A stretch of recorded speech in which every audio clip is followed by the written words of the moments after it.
Bom dia, prezados ouvintes. Temos aqui falado sobre as aparições marianas, como Nossa Senhora, digamos assim, aflita, corre atrás de seus filhos transviados pelo mundo todo, adverte, lembra, consola, mostra o caminho, diz-nos o que nós precisamos fazer. Às vezes temos falado aqui de mensagens terríveis, sobre aquilo que pode acontecer conosco se nós não nos convertermos, se não nos voltarmos para Deus. Mas às vezes também, e é o dia de hoje, vou falar nisso, há mensagens maravilhosas. E hoje vamos focar de modo especial na própria Nossa Senhora. Daqui a pouco eu vou explicar o que significa isso. Vamos começar com uma oração de consagração da nossa nação, a padroeira do Brasil. Vamos lembrar que estamos terminando o mês de outubro, dedicado a Nossa Senhora Aparecida, e também nós estamos num momento decisivo de escolhas para o nosso destino do país.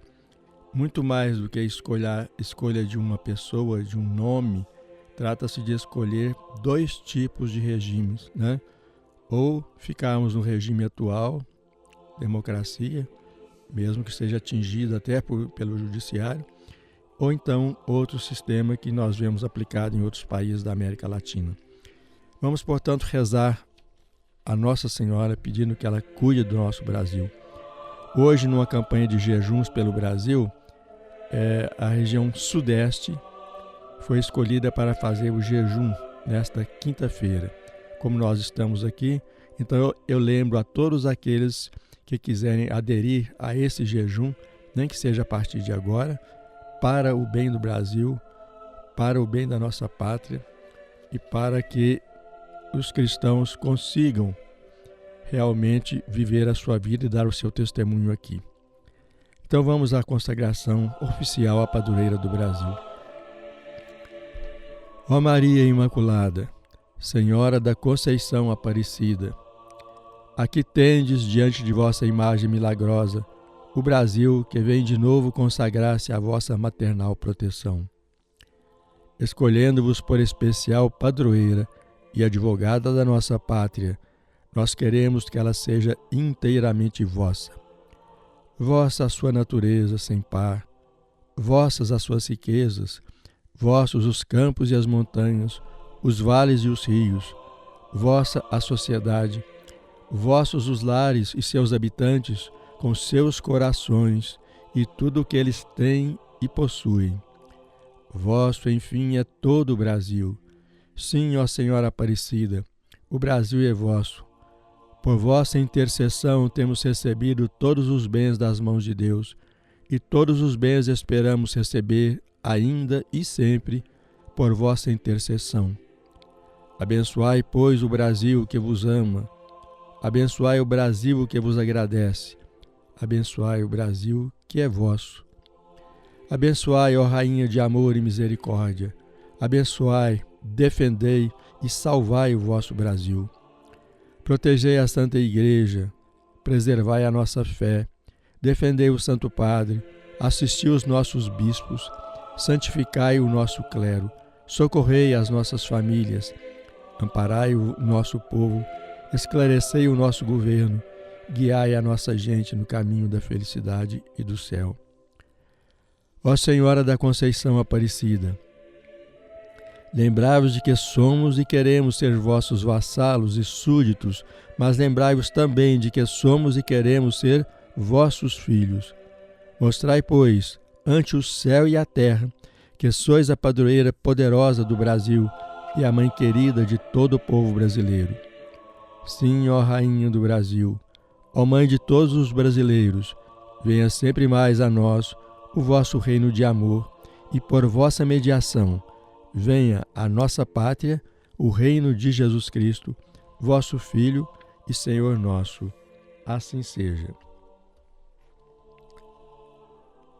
Depois de termos falado de tantas aparições marianas e de suas mensagens, seus ensinamentos, como La Salete, Garabandal, Akita, Lourdes e assim por diante, Hoje vamos falar de revelações que Nossa Senhora faz a respeito dela própria. É assim que nós vamos conhecer melhor quem é nossa mãe, quem é a Santíssima Virgem. Eu estou me referindo a mensagens dadas a uma mãe de família espanhola que assina o livro de mensagens sob o pseudônimo de Consuelo, palavra que significa consolo. Essa pessoa é de natureza viva e obstinada. Ela resistiu muito tempo às locuções interiores que recebia sem as procurar. Mas sempre procurou também o conselho de bispos, de padres, sacerdotes que pudessem orientá-la. E acabou por ter que obedecer ao seu diretor espiritual, que lhe impôs escrever essa ciência muito sublime, estou citando as palavras dele, que a Santíssima Virgem colocava em suas mãos.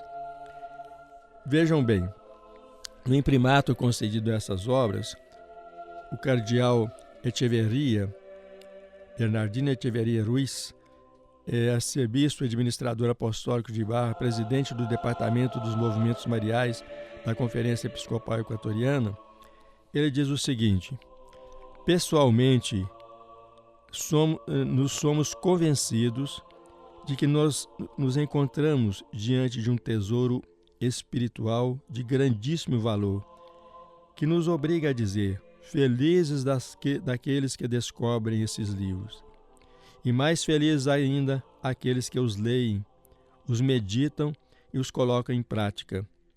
E, sobretudo, felizes aqueles que, a partir de agora, os fazem conhecer e os difundem no mundo inteiro. Eis o julgamento que merecem, segundo nossa opinião, esses 3 livros maravilhosos. E não vemos como agradecer a honra que nos foi feita de redigir esta introdução ou prefácio, porque, aos nossos olhos, é a mais alta distinção e a maior satisfação. Eu estou, às vezes, tropeçando um pouco, porque eu estou traduzindo direto aqui do francês, e às vezes a gente demora um pouquinho a achar a palavra melhor em português, né? Pois bem, então são 3 volumes. O primeiro, chamado Maria, Porta do Céu. Aqui ela repassa toda a vida dela, desde os seus pais, Joaquim e Ana, até a véspera da sua morte, né? A vida de Jesus com ela, a vida de São José, a doença de São José, que durou 8 anos antes de morrer. Repassa, enfim, toda a história sagrada do Novo Testamento, fala da vinda do Espírito Santo, dos apóstolos, suas atividades e assim por diante. O segundo volume, chamado Estrela da Evangelização, trata de mostrar os caminhos que nós temos hoje para evangelizar ou reevangelizar o mundo. E o terceiro volume, chamado Maria, Trono da Sabedoria, que eu tenho aqui em mãos, infelizmente não temos tradução em português, estou me baseando na tradução francesa, mas o original é em espanhol. Então, nessas revelações especiais aqui do terceiro volume, Maria, Trono da Sabedoria, ela recorda e explica todas as verdades da nossa fé, comentando o credo, a história da salvação desde a criação do mundo e do ser humano, os 10 mandamentos, os fins últimos, isto é, a morte, juízo, inferno ou paraíso, os sacramentos, a oração, etc. Tudo isso numa contínua citação das Escrituras. Toda a palavra dela, todo o ensinamento digamos assim, é tecido com frases da Escritura. Uma coisa maravilhosa. Imaginem vocês Nossa Senhora dando aula de catecismo para a gente. Imaginem vocês o trono da sabedoria, ensinando os seus filhos, comentando, ensinando a fé, comentando o credo, etc. É o catecismo católico, o catecismo cristão, comentado pela Santíssima Virgem. É realmente uma coisa maravilhosa, como disse o arcebispo Ruiz. A partir dessas revelações, e por desejo expresso de Nossa Senhora, criaram-se os grupos de oração chamados Escolas de Maria, para meditação, vivência e assimilação desses preciosíssimos ensinamentos. Vocês conhecem, por exemplo, os cenáculos pedidos por Nossa Senhora nas revelações ao Padre Gobi, revelações destinadas especificamente aos sacerdotes, mas também aos fiéis que quiserem aderir a esses ensinamentos e constituir grupos de oração, chamados cenáculos. Aqui também ela pede esses cenáculos de oração, só que Nossa Senhora aqui está se dirigindo aos fiéis em geral, não aos sacerdotes especificamente, embora, é claro, eles possam tirar grande proveito dessas lições de sabedoria e de catequese dadas por Nossa Senhora. Então, a partir dessas revelações e por desejo expresso de Nossa Senhora, criaram-se os grupos de oração denominados Escolas de Maria, para meditação, vivência e assimilação desses preciosíssimos ensinamentos. Diz a Senhora a Consuelo, aspas, a doutrina que lhes ensino, a despeito das objeções que alguns lhe opõem, sempre tem aqueles do contra, né, gente? Não me pertence. Eu a aprendi de meu mestre. Quem é o mestre de Nossa Senhora? O seu Filho Jesus, a sabedoria encarnada.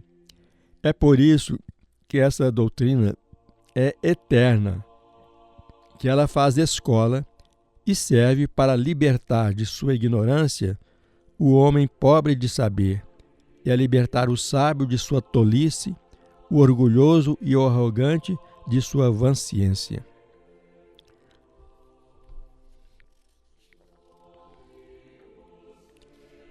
Concluindo, diz Nossa Senhora para este terceiro volume, convinha aos planos de Deus que Salomão fosse um homem fraco e de vida efêmera, para que nele resplandecesse mais a glória de Deus. Como convinha também à providência divina que Consuelo fosse uma mulher casada, mãe de família, dedicada a seu lar, uma mulher sem grandes conhecimentos, e a sabedoria abriu a boca dos mudos e tornou clara a língua dos pequeninos, como diz, citando o livro da sabedoria. Porque Deus escolheu o que há de mais fraco para confundir o que é forte, citando São Paulo aos Coríntios. A alma de Consuelo, diz Nossa Senhora, era como um papiro virgem, onde não havia nada escrito. Ela não estava sob a dependência de nenhuma ciência humana, nem conhecia antecipadamente os temas a serem tratados. Isso era necessário para o espírito dela, a fim de que, contemplando esta obra, venha a pensar: como meu Salvador é vasto, como meu conhecimento é profundo, porque ela sabe, em consciência, que seu saber é limitado e seu conhecimento sobre esses temas é muito reduzido. De que deveria ela glorificar-se? E a Senhora termina o livro afirmando: sabedoria de Maria, filha de Joaquim e de Ana. Hoje selecionamos um texto dessas revelações que dizem respeito a Nossa Senhora. Imaginem vocês, vamos pelas mãos de Maria, pelos lábios de Maria, conhecer o que se passou na Santíssima Trindade antes da criação da alma de Maria. O texto é bastante extenso, vou poder ler aqui no espaço que nós temos disponível para essa conversa, apenas as partes mais importantes. Deus Pai, tendo em vista a dignidade do Filho, quis que a alma da mulher escolhida para ser a mãe do Verbo feito carne devesse ser como um espelho sem mancha e transparente, onde se refletiria a luz resplandecente do Filho, para que haja entre eles uma grande semelhança e que ela não desmerecesse daquele que tomaria o corpo em suas entranhas. Por um extraordinário privilégio, todas as ações que o Filho realizasse, como os atos de virtudes, de sacrifício, de penitência, deveriam desvelar-se aos olhos interiores, ou seja, aos olhos da alma, da mãe, a fim de que, contemplando-os de modo intelectivo ou espiritual, ela os pudesse imitar. Vejam, gente, que coisa belíssima foi dada a Nossa Senhora essa graça de contemplar todas as ações, méritos, virtudes, né? Atitudes do seu filho, para que, vendo-os interiormente, com os olhos da alma, como dizem os místicos, ela pudesse imitá-los, ela pudesse se assemelhar ao seu filho.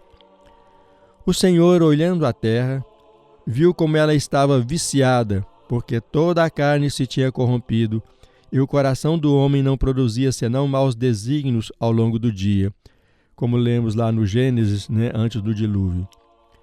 Vendo a situação de orfandade em que se achavam os filhos de Eva, Deus Pai sentiu comoverem-se suas entranhas diante dessas criaturas que ele carregava escondidas à sombra de suas asas.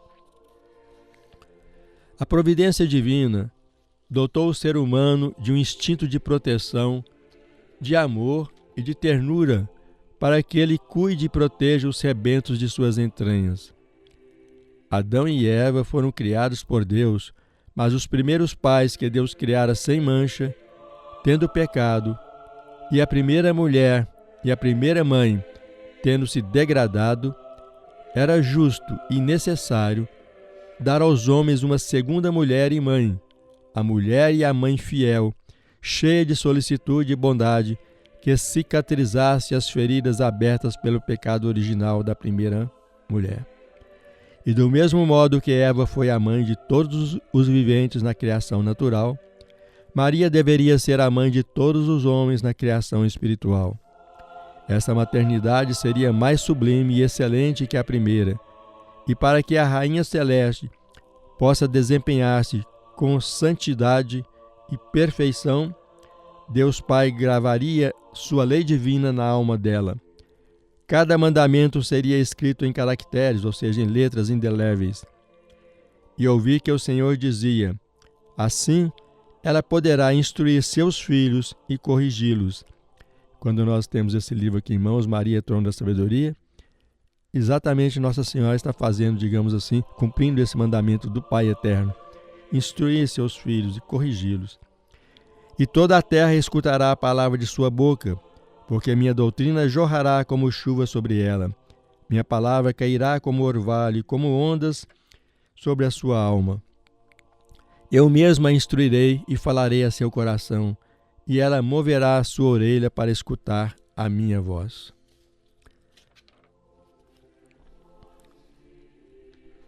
Isto pensava, digamos assim, para usar a nossa linguagem humana, o Pai Eterno. Deus, Filho, escutou atentamente as palavras desbordantes de amor e de ternura do Pai sobre a alma que eles tinham projetado em conjunto para dá-la ao corpo da mulher que deveria ser, uma vez vinda à plenitude dos tempos, a mãe de sua humanidade redentora. Conduzida por um grande amor, a segunda pessoa da Santíssima Trindade diz: meu Pai, antes de criar sua alma, eu a livrarei por antecipação da falta original, que, porque ela é filha de Adão, lhe é inerente. Eu espalharei sobre ela minha grande misericórdia. Quero que lhe sejam aplicados, com a maior abundância, os méritos infinitos da paixão e da morte que eu terei que sofrer. A alma de uma tão bela criatura não deve conhecer o pecado, e será necessário que seja impossível encontrar nela a menor suspeita de pecado, nem mesmo a sombra de uma imperfeição qualquer. É por isso que, antes de criá-la amorosamente, eu devo resgatá-la, e assim ela será, por privilégio divino, o primeiro fruto da redenção. A mãe, pré-resgatada por seu filho, que ela abrigará generosamente em seu corpo virginal, será a única da sua raça que, sendo filha de Adão, não contrairá o pecado original. O Pai e o Espírito Santo escutavam satisfeitos as sublimes palavras do Verbo Divino.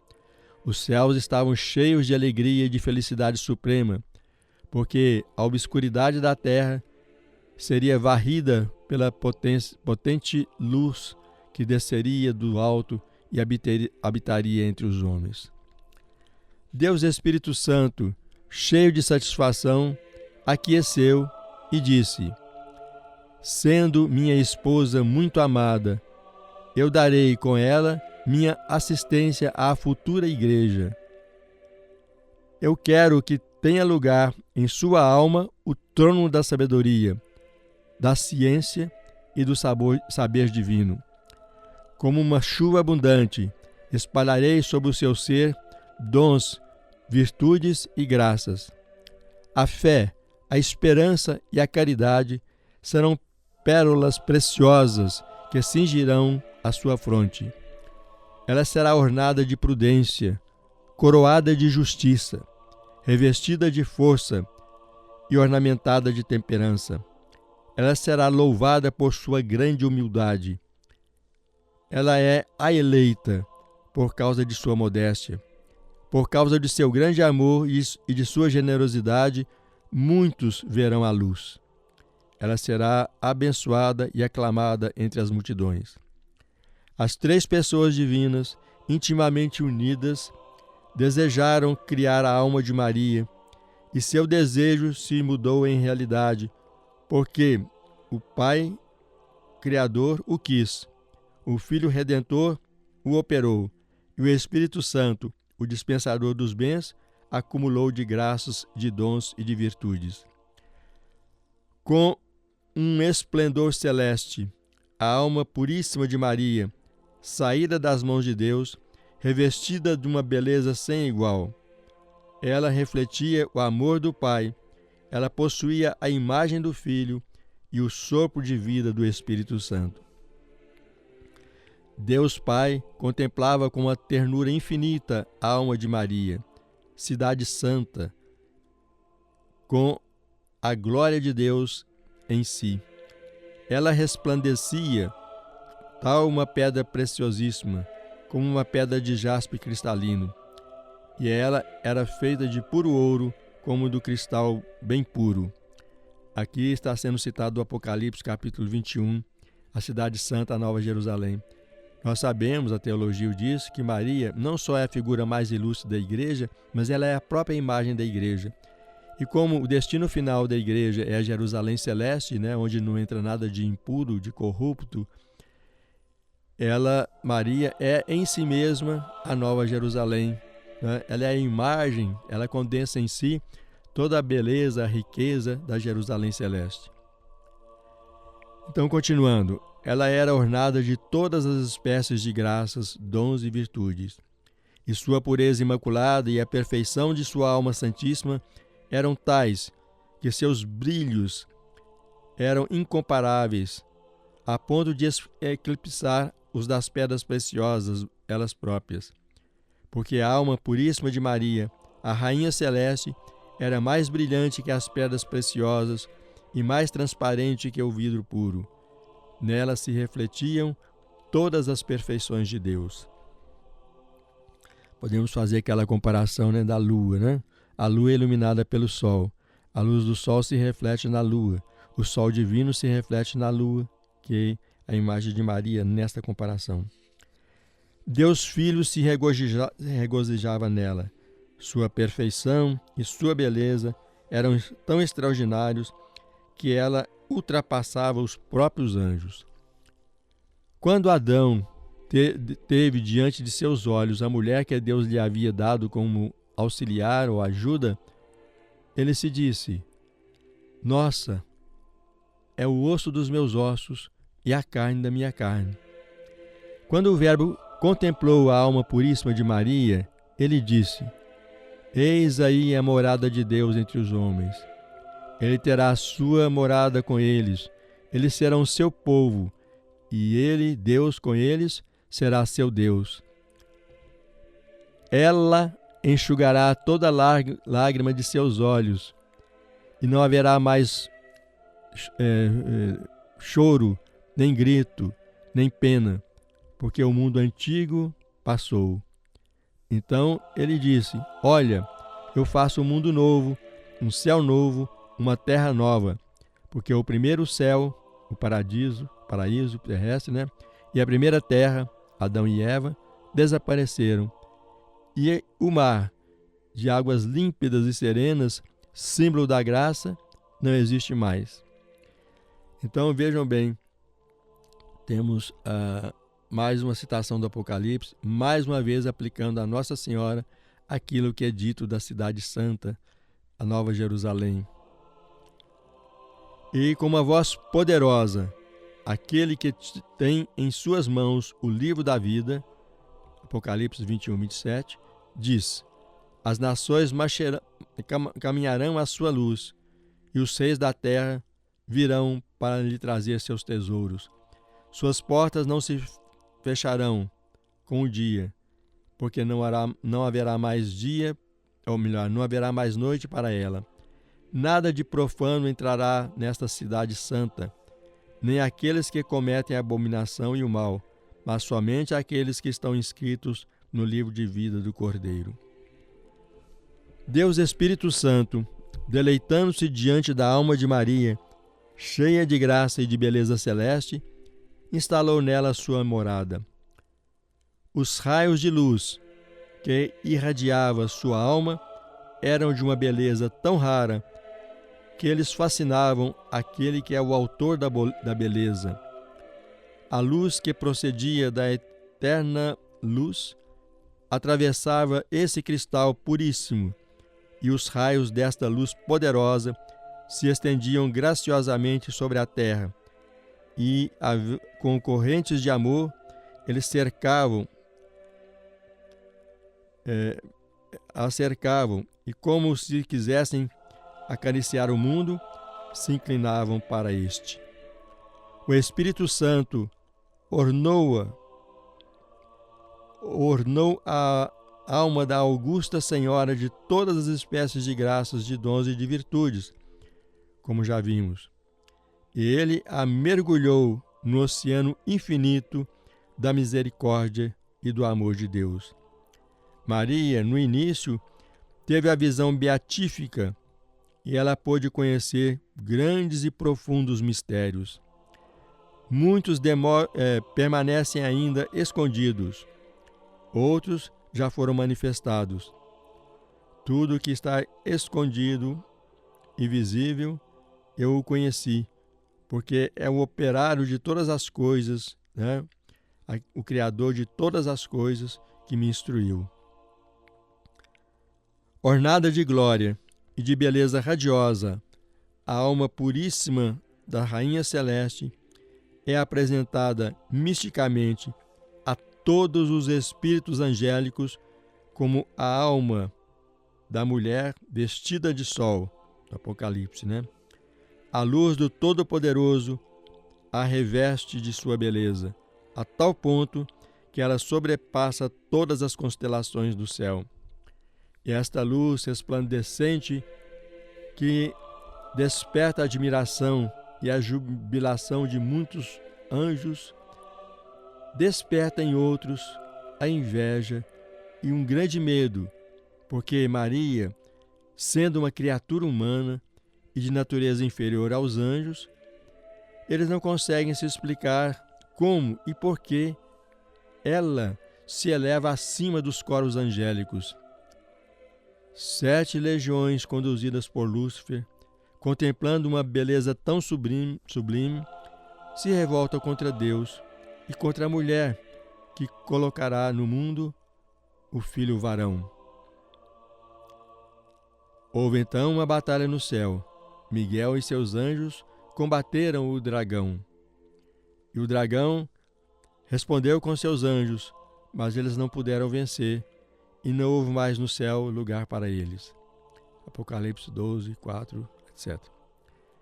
Maria é a mulher vestida de sol, com a lua sob seus pés, lua no quarto minguante, que simboliza a morte, o pecado e as vaidades do mundo.